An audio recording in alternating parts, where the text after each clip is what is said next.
आज हमने पढ़नी है फिजियोलॉजी गैस्ट्रो इंटेस्टाइनल ट्रैक की।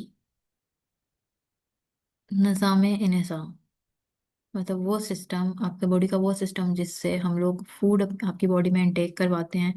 फूड जो है वो आपकी बॉडी में एब्जॉर्ब होती है, डाइजेस्ट होती है, जिससे एनर्जी मिलती है, जो कि जिसकी वजह से आपके सेल्स में ग्रोथ होगी, आपकी बॉडी की डेवलपमेंट होगी, डिफरेंट काम जो है बॉडी सर अंजाम देगी। गैस्ट्रोइंटेस्टाइनल ट्रैक जो है, इसके हम लोगों ने एनाटमी में इसकी पूरी का पूरा स्ट्रक्चर देख लिया था कि ये कंप्लीटली तौर पे मसल से मिलके बना होता है। ठीक है, ओरल कैविटी से शुरू होगा, देन आपकी जो है एसोफेगस आएगी, जिसे फूड कनाल भी कहते हैं। फूड कनाल जो है फिर आगे आपका स्टमक आएगा। ठीक है, स्टमक स्टमक का जो स्टार्टिंग जो है वो कार्डिक स्फिंक्टर या कार्डिक एंड, और जो एंडिंग है वो आपका पाइलोरिक एंड या पाइलोरस भी कहते थे। यहाँ से फिर आपकी स्मॉल इंटेस्टाइन शुरू होगी। स्मॉल इंटेस्टाइन के डिफरेंट पार्ट थे। उसके बाद जो है स्मॉल इंटेस्टाइन जहाँ पे खत्म होगी, वहां से आपकी लार्ज इंटेस्टाइन शुरू होगी।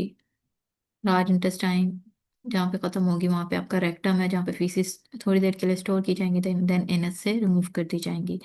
ये आपका जो कंप्लीट गैस्ट्रोइंटेस्टाइनल ट्रैक है ना, इसके अंदर जो है ये कंप्लीटली तौर पे मसल से मिला हुआ है, इसमें कोई बोन नहीं है। ठीक है, तो इसको मस्कुलर बैक भी कहते हैं। ये कौन से मसल से बना हुआ है? स्मूथ मसल से बना हुआ है। इसके अंदर फूड किस तरीके से एंटर होती है, किस तरीके से मूव करती है, आज हम लोग इसकी सारी फूड की जो है फ्लो देखते हैं कि किस तरीके से फ्लो करके कहाँ से कहाँ जाएगी। हर जगह के एक्शन देखेंगे, हर जगह के फंक्शन देखेंगे, कौन सी चीज़ क्या एक्ट करती है फूड के साथ, ये हम सारा देखेंगे। तो ये डायग्राम में मैंने आपको बेसिक भी दिखा दिए हैं। इसके अलावा जो है ना, कुछ एसेसरी ऑर्गन्स भी होते हैं, जैसे लिवर, पेंक्रियाज, गॉल ब्लैडर। ये आपके जीआईटी के जो है एसेसरी ऑर्गन्स हैं। ये आपके जीआईटी के ही हेल्प करेंगे। ये हम बाद में देखते हैं कि इस किस की तरीके से ये सेक्रीशंस बनाते हैं और आपकी जीआईटी में ही जो है हेल्प करते हैं। स्टार्टिंग के अंदर यही चीज़ें जो मैंने आपको डायग्राम से शो की हैं वो यहाँ पे बोली गई हैं कि ये किस किस चीज़ पे मुश्तमिल है, कहाँ से शुरू हो रहा है, कहाँ पे ख़त्म हो रहा है, इसका काम क्या है, डाइजेशन करना, एब्जॉर्प्शन करवाना। और ये मस्कुलर बैग है, और इसको एलिमेंट्री कनाल भी कहा जाता है। और इसके साथ बहुत से एसेसरी ऑर्गन्स भी मौजूद होते हैं। मैंने आपको डायग्राम में हर चीज़ एक्सप्लेन कर दी है।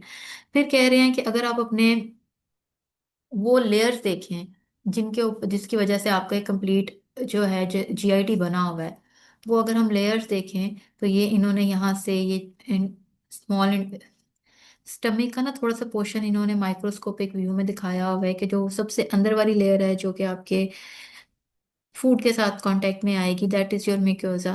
ठीक है, म्यूकोजा को मजीद आगे जो है एपिथेलियम, लेमिना प्रोप्रिया और मस्कुलरिस म्यूकोजा के अंदर डिवाइड किया गया है। फिर उसके बाद आती है आपकी सबकी म्यूकोजा। ठीक है, सब म्यूकोजा के बाद आपकी आती है मस्कुलर लेयर, जिसको मस्कुलरिस प्रोप्रिया भी कहा जाता है। एंड देन लास्ट में आपका सिरोजा, या फिर सबसे बाहर वाली लेयर, जो कि ये बाहर की तरफ होती है। तो ये आपकी जो है बेसिक वो लेयर्स हैं जिनसे आपकी जो है पूरा का पूरा आपका जीआईटी बना हुआ है। सबसे अंदर जो in contact with the material होता है, in contact with gastric content होगा, वो सिरोशा है। उसके पीछे, उसके बाहर जो है फिर आपका, सॉरी, सिरोशा जो है सबसे बाहर है, फिर आपकी ये सिरोशा सबसे बाहर है, फिर आपकी मस्कुलर लेयर आ रही है, देन आपका सब म्यूकोसा, एंड देन सबसे अंदर कांटेक्ट में आपका म्यूकोसा। डायग्राम के थ्रू भी आप लोगों ने शो करवाना है, अगर आप स्कीमेटिक डायग्राम बना के शो करवा सकते हैं वो भी आप करवा दें, आपकी मर्जी है। और ये जो मैंने आपके साथ जीआईटी का ये शेयर किया था, इसको भी आपने एक दफ़ा डायग्राम शुरू में दिखानी है कि जीआईटी इस चीज़ पे मुश्तमिल है।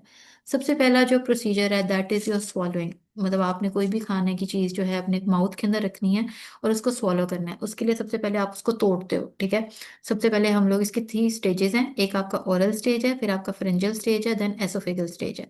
अब हम लोग इसको साथ साथ देखते हैं।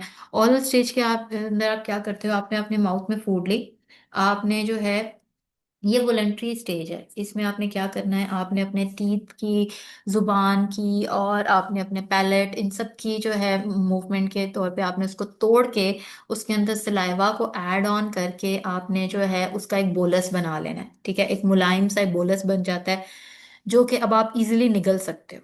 ठीक है, अब बोलस बनने के बाद जो वॉलंटरी स्टेज है, बोलस बनाना है, आपको वो टेस्ट समझ आया है या आया है तो आप उसको खा के बोलस बना के बॉडी के अंदर ले जाओगे, नहीं टेस्ट समझ आया तो आप उसको थूक देते हो बाहर। ठीक है, वॉलंटरी है। फिर आपकी इसके नेक्स्ट स्टेज आती है फ्रेंजियल स्टेज, ये इन्वॉलेंट्री है। इसमें आप बोलस को जो है अपने बैक मूवमेंट ऑफ टंग को यूज करते हुए टंग की अपनी जुबान से जो है पीछे की तरफ धकेलते हो अपना बोलस। ये बोलस जो है फिर आपके फ्रेंजियल जगह के ऊपर जाता है, आपके थ्रॉट वाली स्पेस के ऊपर जाता है। ठीक है, अब आपके थ्रॉट में अगर पहुंच गया है खाना, ठीक है, आपकी फ्रिंजियल स्टेज में पहुंच गया है now, this phase is involuntary. आप यहां से अब अपनी मर्जी से बाहर नहीं निकाल सकते हो। हाँ, गैग करके हाथ वगैरह डाल के आप बाहर निकाल सकते हो, लेकिन वैसे ये इनवॉलेंट्री है, आप आराम से इसको बाहर मूवमेंट नहीं करवा सकते। फिर नेक्स्ट स्टेज आपका एसोफेगस स्टेज है। एसोफेगस स्टेज जो है ये आपकी एसोफेगस के अंदर जब आपका फूड एंटर हो जाता है, मतलब आपकी फूड कनाल के अब आपका फूड चला गया। अब फूड कनाल जो है यहाँ पे मैंने दिखाई थी, ये आपकी फूड कनाल थी। ठीक है, आपकी फूड कनाल के अंदर आपका फूड आ गया, आप कंप्लीटली इनवॉलेंट्री है। कंप्लीटली इनवॉलेंट्री है, आपकी फूड कनाल जो है स्ट्रेट है। ठीक है, तो इसके अंदर जो है आपका फूड जाएगा और फिर इनवॉलेंट्रीली आपका फूड कनाल जो है वो उसको स्टमक के अंदर एंटर कर देगा। अब ये जो मूवमेंट ऑफ फूड है, ये एसोफेगस के अंदर टू टाइप ऑफ मूवमेंट्स होती हैं। एक होती है प्राइमरी पेरिस्टालसिस, एक होती है सेकेंडरी पेरिस्टालसिस। प्राइमरी पेरिस्टालसिस में ये होता है कि आपका फूड जो है ना वो straight away with the help of gravity, आप अगर बैठे सीधा खड़े होते हैं ना तो ग्रेविटी बड़ी हेल्प करती है आपका फूड जो है वो नीचे लेके जाने में। लेकिन अगर आप लेटे हुए हैं जो भी है, फर्स्ट पेरिस्टालसिस मूवमेंट जो होती है वो कंट्रैक्शन ऑफ मसल है। ठीक है, पेरिस्टालसिस जो है मैं आपको सीधे लफ्जों में या आसान लफ्जों में बताऊं तो ये क्या है, ये कंट्रैक्शन ऑफ मसल है। तो क्या होता है कि आपकी फर्स्ट पेरिस्टालसिस मूवमेंट जो है आपका, एक वेव आती है कंट्रैक्शन की, तो वो आपकी फेरिंग से ऑनवर्ड्स मूव करती है। ठीक है, और आपके फूड को वहां से लेकर ऑनवर्ड्स जो है वो स्टमक में ले आएगी, फेरिंग से स्टमक में ले आएगी, फेरिंग से एसोफेगस, एसोफेगस से स्टमक में। और ये वेव जो है ये 8 से 10 सेकंड में आपका ये फेस पूरा कर देती है। लेकिन समटाइम्स कुछ फूड जो है वो फिर भी, थोड़ी बहुत फूड जो है वो फिर भी रह जाती है आपकी एसोफेगस के अंदर, तो फिर सेकेंड पेरिस्टालसिस होता है। सेकेंड पेरिस्टालसिस में क्या होता है कि जो बचा कुचा फूड रह गया है ना, रिटेन्ड फूड एसोफेगस में रह गया है, एसोफेगस डिस्टेंड होती है। ठीक है, वो और फिर सेकेंड पेरिस्टालसिस की वजह से एसोफेगस से दोबारा से एक वेव जनरेट होती है और वो फूड को स्टमक के अंदर ले जाती है। ड्यू रिटेन्ड फूड की वजह से सेकेंड पेरिस्टालसिस आता है। प्राइमरी पेरिस्टालसिस के अंदर मेजर जो है ना फूड वो बॉडी के अंदर एंटर हो जाता है।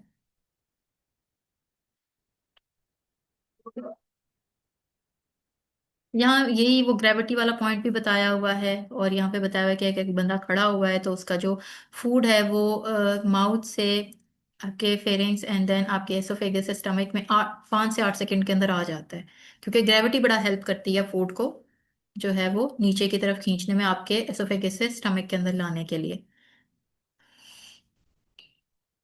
यहाँ पे ना बताया हुआ था कि कंट्रोल कैसे होता है। जो स्वॉलोइंग सेंटर है हमारी बॉडी का, मेडुला ऑब्लोंगेटा और पोन्स, ये आपके ब्रेन के पार्ट्स हैं, ये कंट्रोल करते हैं आपकी निगलने को। ठीक है, तो शुरू में डेफिनेशन बताइए कि इसमें क्या होता है कि आपने फूड को अपने माउथ से अपने स्टमक तक लेके जाना है, तो वो किस प्रोसीजर से गुजरता था, माउथ से फेरिंग्स में जाएगा, फेरिंग्स से एसोफेगस में जाएगा, देन आपके स्टमक में आएगा।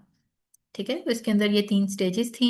कुछ वॉलंटरी स्टेजेस थी, कुछ अनवॉलंटरी स्टेज थी। हर स्टेज के अंदर क्या हो रहा है, किस तरीके से मूवमेंट हो रही है और किस तरीके से जो है फूड पास ऑन हो रही है आगे, ये बताया हुआ है। एसोफेगस स्टेज के अंदर कंट्रैक्शंस ऑफ मसल्स बताया हुआ है कि पेरिस्टालसिस मूवमेंट आती है प्राइमरी और सेकेंडरी, उसकी वजह से फूड स्टमक में आ जाती है।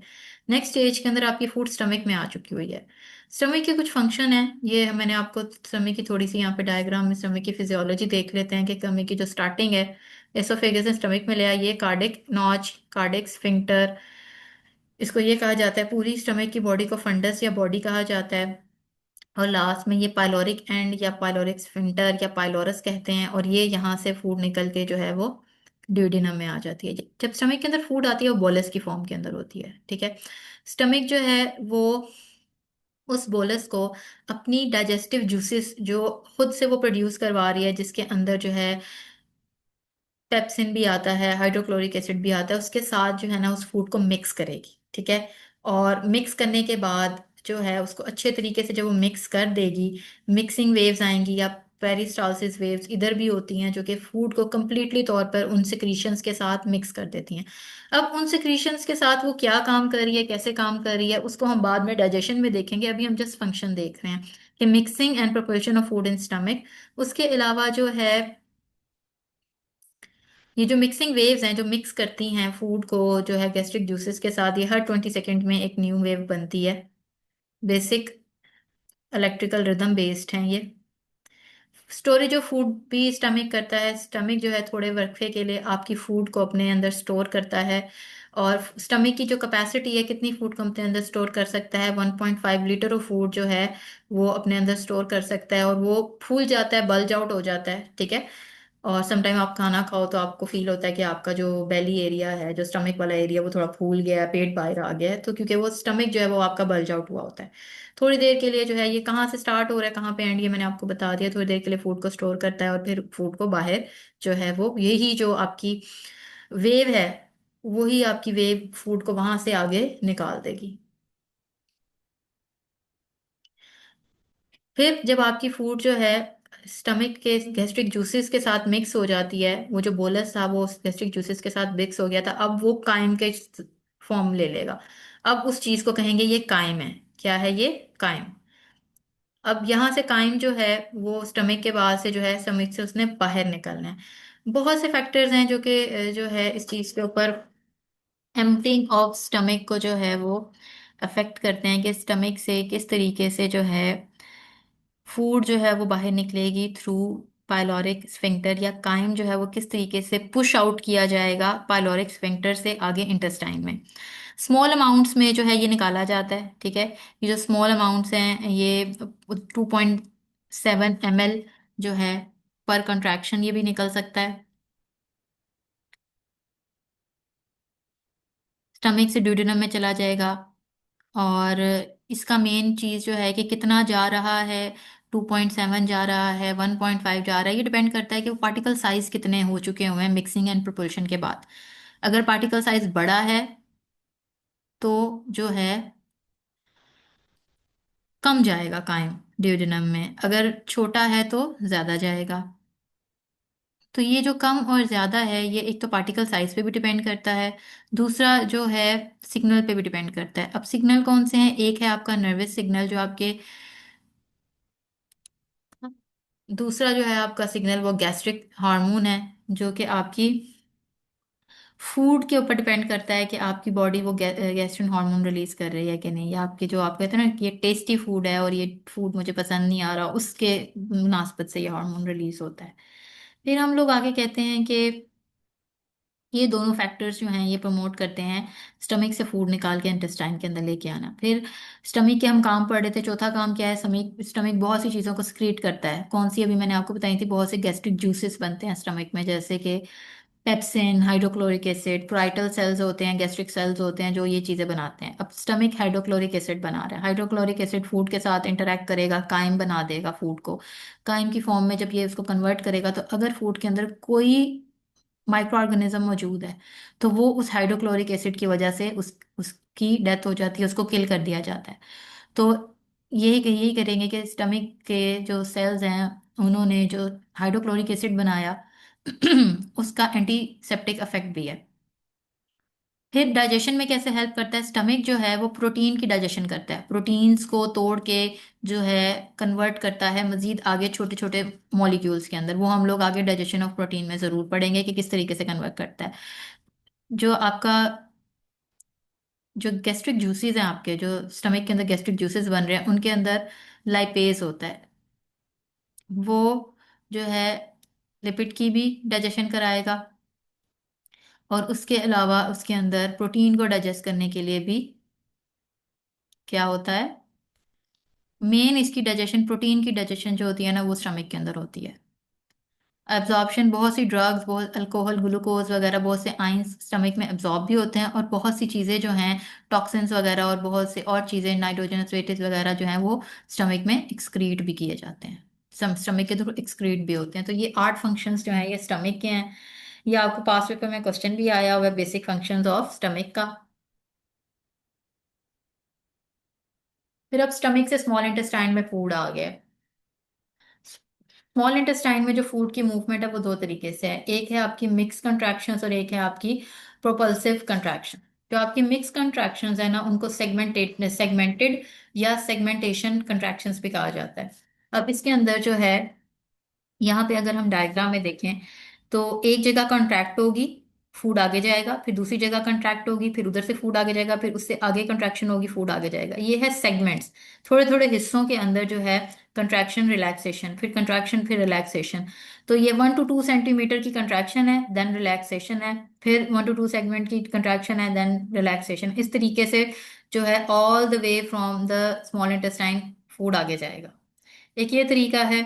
दूसरा तरीका है प्रोपल्सिव मूवमेंट। प्रोपल्सिव मूवमेंट जो है उसको ये पेरिस्टाल्टिक वेव जो नजर आ रही है, दैट इज प्रोपल्सिव मूवमेंट। इसमें क्या होता है, इसमें एक ही सिंगल वेव आती है, ठीक है, एक स्पेसिफिक वेलोसिटी के साथ, और फूड को आगे धकेलती है। जैसे ये एक कंट्रैक्शन हुई, इसने आगे धकेला, और ये डिस्टेंशन, ये फूला। फिर इधर से कंट्रैक्शन होगी, ये इसको आगे धकेलेगी, ठीक है। एक टाइम पे एक ही दफा कंट्रैक्शन हो रही है। और नॉर्मली इस तरह से करके जो है वो 3 से 5 घंटे के अंदर जो है फ्लो फूड का हो जाता है स्मॉल इंटेस्टाइन से। और यहाँ पे मूवमेंट ऑफ वेलोसिटी लिखी हुई है कि जब ये एक दो वेव ऑफ आ रही है कंट्रैक्शन की, वो किस वेलोसिटी से उसको आगे मूव कराएगी, वो 1 सेंटीमीटर पर सेकंड की वेलोसिटी से वो जो कंटेंट हैं उनको आगे मूव करवाएगी। तो ये डायग्राम से भी डिफरेंस शो किया गया है। अब पेरिस्टाल्टिक रश, ये एक आपको अलग से क्वेश्चन आ सकता है कि what is peristaltic rush. Peristaltic rush ये होता है कि एकदम से एक कंट्रैक्शन आती है, एक रैपिड पेरिस्टाल्टिक वेव आती है, जो कि कंप्लीटली तौर पे तमाम जो है स्मॉल इंटेस्टाइन के कंटेंट्स को निकाल के लार्ज इंटेस्टाइन में फेंक देती है, ठीक है। That is peristaltic rush. और होता क्या है, एकदम से ना कोई चीज इरिटेट करती है स्मॉल इंटेस्टाइन को, वो जो इरिटेशन है ना उसकी वजह से एकदम से एक कंट्रैक्शन उठती है, एक कंट्रैक्शन बनती है, और वो सारे के सारे वो जो वेव बनती है ना, वो जो पेरिस्टाल्टिक वेव बनती है, वो जैसे पानी डाल के वाइपर नहीं लगा देते, उसी तरीके से वो वाइप आउट कर देती है तमाम कंटेंट को स्मॉल इंटेस्टाइन से लार्ज इंटेस्टाइन में। और ये ड्यू टू सम इन्फेक्शन होता है जिसने आपके जो मसल को इरिटेट किया। जैसे डायरिया के केस में जो है, क्यों जो है आउटफ्लो क्यों ज्यादा हो जाता है फीकल मैटर का, क्योंकि उसमें कॉन्टिन्यूसली जो चीजें बन रही है वो बाहर निकाली जा रही हैं, ठीक तरीके से एब्जॉर्प्शन भी नहीं हो रही, ठीक तरीके से डाइजेशन भी नहीं हो रही, और जो भी फूड कंटेंट आ रहा है इन इंटेस्टाइन वो बाहर निकाला जा रहा है, ठीक है। ऐसे कंप्लीटली तौर पर उसको प्रोपल्स आउट किया जा रहा है। तो ये होता है पेरिस्टाल्टिक रश। हम लोगों की जो है ये पेरी सेगमेंटेशन और ये पेरिस्टालसिस में ये डिफरेंस देखें, जो आपकी डायग्राम से भी मैंने शो किया है इधर से। अब मैं इस डायग्राम से भी करती हूँ। सेगमेंटेशन के अंदर देखें थोड़ा सा, सेगमेंटेशन में थोड़ी कंट्रैक्शन देन रिलैक्सेशन, फिर कंट्रैक्शन देन रिलैक्सेशन। इस तरीके से जो है ये फर्दर मूव करती है आगे, जो भी स्टमक में से आगे जो इंटेस्टाइन में गया हुआ है, इंटेस्टाइन के कंटेंट्स। फिर आगे अगर हम लोग पेरिस्टालसिस की बात करें तो सिंगुलर कंट्रैक्शन वेव आती है, प्रोपल्शन वेव आती है, और आगे जाता है। फिर उधर से जहां से गया है वहां से एक वेव आएगी और उसको मजीद आगे भेजेगी, और इस तरीके से ये आगे आगे जाके अलोंग ऑल द इंटेस्टाइन ये मूव करता रहेगा। अब इन दोनों का ये डिफरेंस डायग्राम से देख लें। फिर आगे लार्ज इंटेस्टाइन तक फूड आ गई है, ठीक है। जो भी आपका फूड का जो अब बचा कुचा रह गया, जो भी वेस्ट मटेरियल है, जो भी है, मोस्टली आपकी जो एब्जॉर्प्शन होती है ना, मेजरली एब्जॉर्प्शन वो आपकी स्मॉल इंटेस्टाइन से हो चुकी होती है। कुछ अगर लार्ज इंटेस्टाइन तक जो चीज़ें आती हैं बहुत कम वो वैल्यूएबल होती हैं, जिनको एब्जॉर्ब करना होता है, मोस्टली इनको बॉडी से बाहर निकालना होता है। तो इसमें कौन सी मूवमेंट्स हैं, इसमें भी वही मूवमेंट्स हैं, मिक्सिंग मूवमेंट्स, पेरिस्टालसिस और प्रोपल्सिव मूवमेंट्स, ठीक है, जो ऑलरेडी ऊपर थी।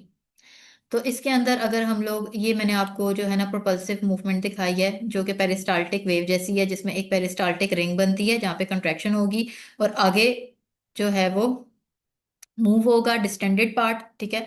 और फिर इधर से आगे से कंट्रैक्शन होगी तो उधर से फर्दर आगे जो है वो मूव होगा, ठीक है। ये प्रोपल्सिव मूवमेंट और पेरिस्टाल्टिक मूवमेंट इसी तरीके से हैं।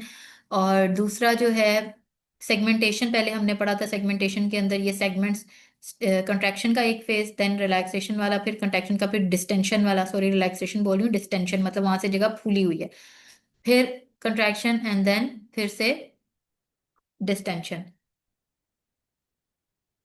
और लास्ट में मैसिव मूवमेंट के अंदर ओवरऑल जो एक लंप है वेस्ट मटेरियल का, वो एज अ होल मूव करता है एक जगह से आगे ऑनवर्ड। ये जो है ये सेगमेंटेशन जो हमने ऑलरेडी स्मॉल इंटेस्टाइन में भी देखा था, पेरिस्टालसिस जो हमने ऑलरेडी स्मॉल इंटेस्टाइन में भी देखा था, फिर ये मैसिव मूवमेंट। ये देखें, जो हम लोगों ने सबसे पहले ये जो पढ़ा था मिक्सिंग मूवमेंट, इसको हॉस्टरेशन कहते हैं। ये भी जो है आपकी सेगमेंटरी मूवमेंट ही है, इसमें भी सेगमेंटेशन ही होती है। ये देखें, सेगमेंटेशन हुई है, contraction distension, contraction distension, contraction distension. तो ये जो अलग से ये डिफरेंट डिस्टेंटेड पॉइंट्स हैं, इनको हॉस्ट्रा कहा जाता है। ठीक है, that is why they are called as हॉस्ट्रल कंट्रैक्शंस या हॉस्टोरेशन।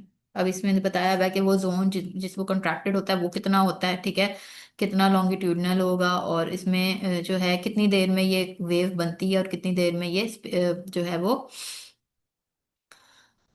हॉस्टल कंट्रैक्शंस जो होती हैं 30 सेकेंड तक रहती हैं, और अगले 60 सेकेंड पे डिसअपेयर हो जाती हैं, फिर 30 सेकेंड तक रहती हैं और फिर अगले 60 सेकेंड तक डिसअपेयर हो जाती हैं।